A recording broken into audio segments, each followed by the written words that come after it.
Assalamualaikum warahmatullahi wabarakatuh. Kami dari kelompok 7 akan mempresentasikan proyek yang telah kami buat mengenai tugas besar mata kuliah IMK yang bernama Project Remind. Sebelumnya, perkenalkan anggota kelompok kami.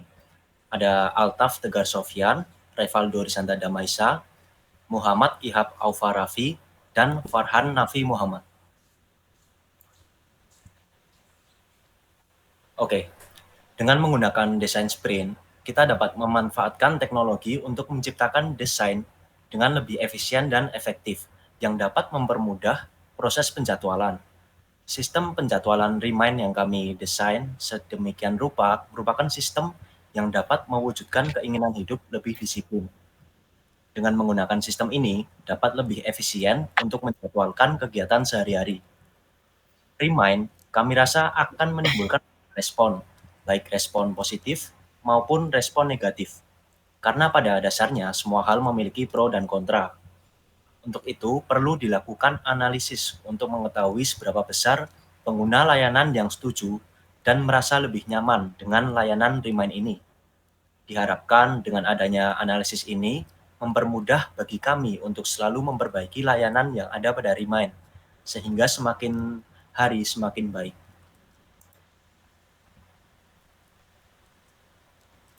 Oke, dalam perancangan sistem Remind ini, kami menggunakan metode perancangan desain sprint. Dalam pelaksanaannya, desain sprint membagi tim developer kami menjadi 3 bagian peran utama, yaitu yang pertama ada Sprint Master, yang diperankan oleh Muhammad Ihab Aufarafi. Yang kedua ada Designer, diperankan oleh Farhan Nafi Muhammad dan Altaf Tegar Sofyan. Kemudian yang ketiga ada prototyper, yaitu saya sendiri, Rivaldo Risanta Damaisa. Kemudian secara garis besar, desain sprint ini terdiri dari 4 tahapan, yaitu 1 ada understand atau memahami, yang kedua diverge atau mengembangkan, yang ketiga ada prototyping atau membuat purwarupa, dan yang terakhir ada testing atau tahap uji coba. Yang selanjutnya akan dijelaskan oleh rekan saya. Silakan. Baik, sebelumnya terima kasih. Jadi materi selanjutnya ada understanding. Nah, kami melakukan pertemuan untuk membahas permasalahan di sekitar kita, menyangkut apa saja yang berhubungan dengan kegiatan sehari-hari dan sekiranya perlu untuk adanya sistem guna menyelesaikan permasalahan tersebut. Setelah kami memutar otak, membahas masalah yang ada, kami menemukan satu masalah yang banyak dialami oleh para mahasiswa, atau bahkan kebanyakan orang yang memiliki kegiatan padat. Orang yang memiliki kegiatan padat cenderung kesulitan atau bahkan lupa untuk mengatur jadwal mereka sendiri. Disinilah kami tertarik untuk menciptakan solusi dari permasalahan tersebut. Next. Nah, jadi selanjutnya ada diverge. Setelah menemukan masalah yang ada, kami berusaha untuk mencari solusinya. Solusi yang tepat untuk permasalahan tersebut menurut kami yaitu menciptakan sistem yang bisa membantu pengguna untuk mengatur sekaligus menjadwalkan pengingat untuk jadwal mereka yang padat. Karena jadwal tersebut sangat dekat dengan kegiatan sehari-hari. Kami memutuskan untuk membuat sistem ini kompatibel sebagai aplikasi pada smartphone. Setelah itu, kami membuat sketsa desain layout untuk aplikasi ini, di mana sketsa disesuaikan dengan format smartphone. Kami juga memutuskan untuk memberi nama sistem ini sebagai Remind, diambil dari kata bahasa Inggris remind, yang artinya mengingatkan, seperti fungsi dari aplikasi ini. Next. Nah, materi selanjutnya ada prototyping. Jadi setelah dibuat sketsa layout dan desain, kami pun melanjutkan untuk membuat prototipenya menggunakan software Figma. Pertama, kami terapkan desain yang sebelumnya masih berupa sketsa gambar tangan ke frame yang ada di software Figma. Desain-desain tersebut disusun sedemikian rupa agar menciptakan suatu desain sistem yang nantinya akan diaplikasikan menjadi prototipe. Kedua, kami membuat prototipe aplikasi yang sesuai dengan hasil akhir.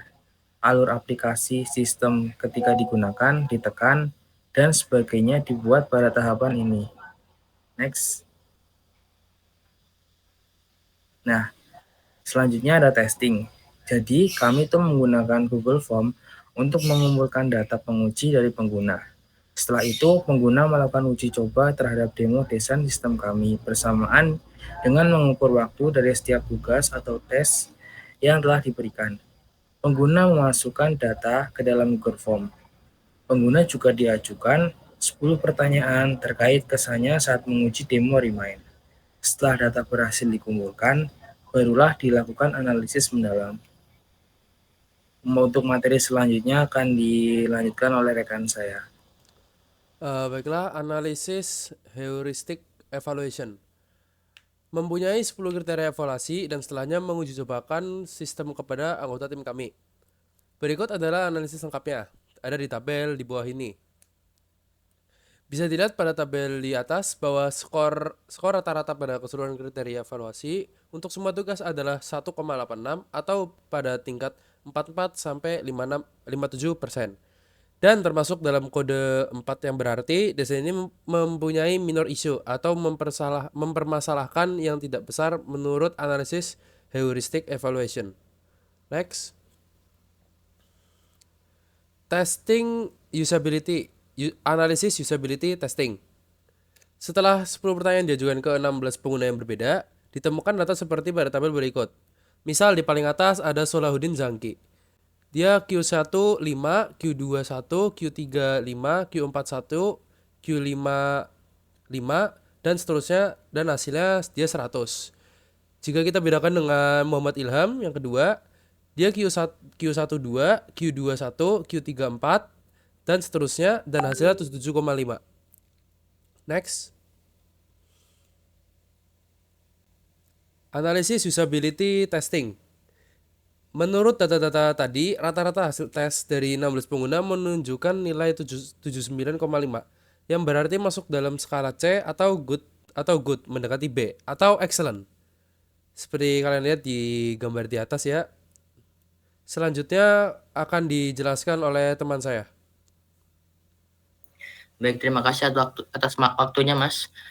Berikut ini analisis efisiensi waktu menurut overall relative efficiency. Di sini kita lihat untuk contohnya, user pertama yaitu Solahuddin Zangki, task satunya akan diselesaikan dalam waktu 2 detik, task 2-nya 5 detik, task 3-nya 1 detik, dan seterusnya. Total time-nya adalah 13 detik, dan juga mengikuti yang lainnya. Next, Mas. Ya, di sini menggunakan rumus untuk overall relative efficiency, ditemukan data bahwa menurut tabel di atas diketahui bahwa overall relative efficiency dari pengujian desain aplikasi yang kami buat menunjukkan angka 100%. Next, Mas. Untuk analisis efisiensi waktu berdasarkan time-based efficiency, di sini kami menghitung waktu yang dibutuhkan para user untuk menyelesaikan task terkait sejumlah 5 task. Next, Mas.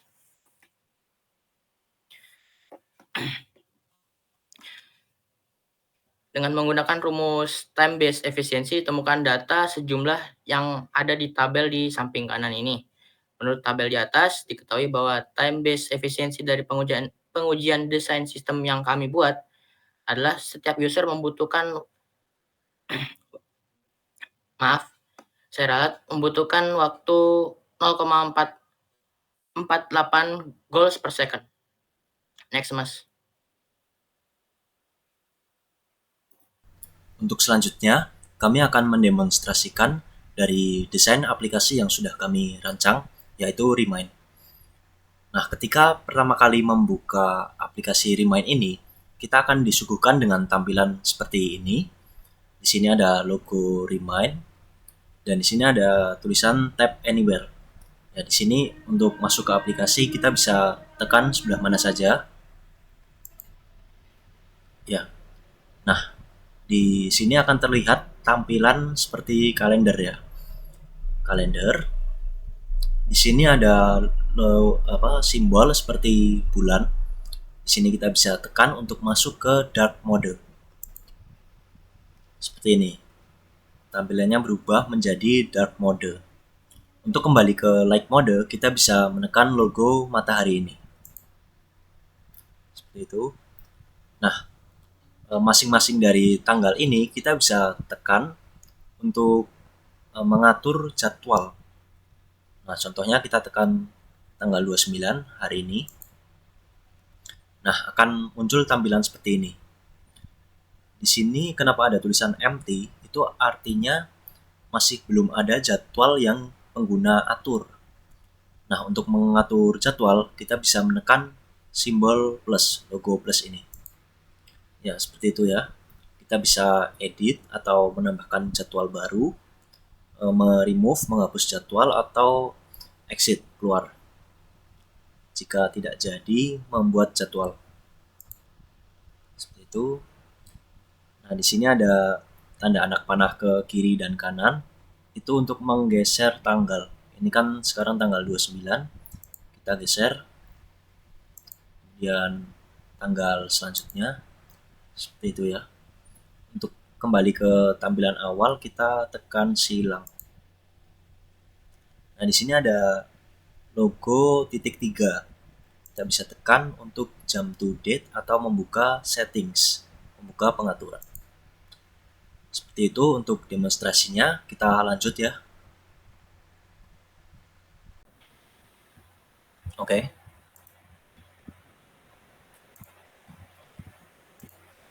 Nah, kesimpulannya. Berdasarkan dari 3 cara analisis berbeda yang kami ujikan kepada desain kami, dapat diketahui bahwa menggunakan yang pertama, analisis heuristic evaluation. Didapatkan skor rata-rata pada keseluruhan kriteria evaluasi untuk semua tugas adalah 1,86 atau pada tingkat 44-57% dan termasuk dalam kode 4 yang berarti desain ini mempunyai minor issue atau permasalahan yang tidaklah besar.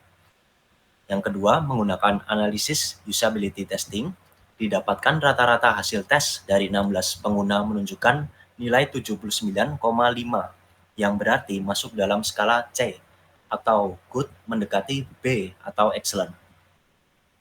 Dan yang terakhir, menggunakan analisis efisiensi waktu, metode time-based efficiency, dan overall relative efficiency.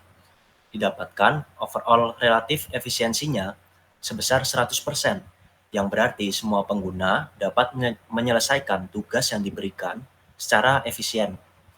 Dan dengan time-based efisiensinya 0,448 goals per second, yang berarti rata-rata pengguna bisa menyelesaikan 0,44 tugas per detik.